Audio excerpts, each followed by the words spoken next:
Hi friends, welcome back to my channel. எல்லாரும் எப்படி இருக்கீங்க? இந்த வீடியோவில் ஒரு இன்ட்ரெஸ்டிங்கான அப்டேட் தான் பார்க்க போகிறோம். ஃபேமஸ் ஆக்டர் பிரதீப் ரங்கநாதன் பற்றி தான் பார்க்க போகிறோம். பிரதீப் ரங்கநாதன் நடிப்பில் வெளிவந்த எல்ஐகே திரைப்படம் 10 நாட்களில் எவ்வளோ வசூல் செய்தது அப்படிங்கிறத பற்றி தான் பார்க்க போகிறோம்.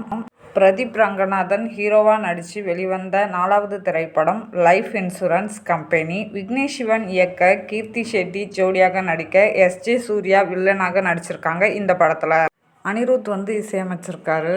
இவர் நடித்த 3 திரைப்படங்களும் 100 கோடி வசூலாயிருக்கு. இந்த திரைப்படமும் 100 கோடி வரும்னு ரசிகர்கள் மத்தியில் பெரும் எதிர்பார்ப்பு இருக்கு. டைரக்டர் விக்னேஷ் சிவன் இயக்க, எஸ்ஜே சூர்யா நெகட்டிவ் ரோலில் நடிக்க, ஹீரோயினா கீர்த்தி ஷெட்டி நடிக்கிறாங்க.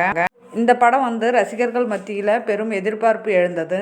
ரிலீஸ் ஆன ஃபர்ஸ்ட் நாளே இந்த படம் இளைஞர்கள் கூட்டத்தை அதிகமாக ஈர்க்க தொடங்கியிருக்கு. போக போக கூட்டம் கூடும்னு எதிர்பார்க்கப்பட்ட நிலையில் அப்படியே தலைகீழாக கூட்டம் குறைய தொடங்கியது.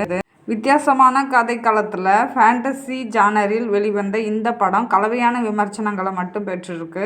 இதனால் வசூல் படிப்படியாக குறைய தொடங்கியது. கோடை விடுமுறையாக இருந்தாலும் சொல்லும் அளவிற்கு வசூல் செய்யலன்னு சொல்கிறாங்க. பிரதீப் நடித்த 3 படங்களும் தொடர்ந்து 100 கோடி வசூல் செஞ்சுருக்கு. மெகா ஹிட்டும் கொடுத்துருக்கு. அதே போல் இந்த படமும் 100 கோடி வசூல் செய்யுமா அப்படின்னு எதிர்பார்க்கப்பட்ட நிலையில் படம் ரிலீஸ் ஆகி 10 நாட்களில் 54.8 கோடி வசூல் செஞ்சுருக்கு.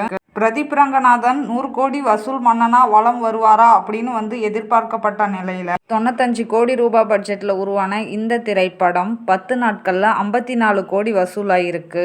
100 நாட்கள்லையாவது இந்த திரைப்படம் 100 கோடி வசூல் செய்யுமான்னு எதிர்பார்க்கப்பட்டது. ஓகே ஃப்ரெண்ட்ஸ், உங்களுக்கு இந்த வீடியோ பிடிச்சிருந்ததுன்னா லைக் பண்ணுங்கள், ஷேர் பண்ணுங்கள், கமெண்ட் பண்ணுங்கள், மறக்காமல் சப்ஸ்கிரைப் பண்ணுங்கள். தேங்க்ஸ் ஃபார் வாட்சிங். Keep supporting.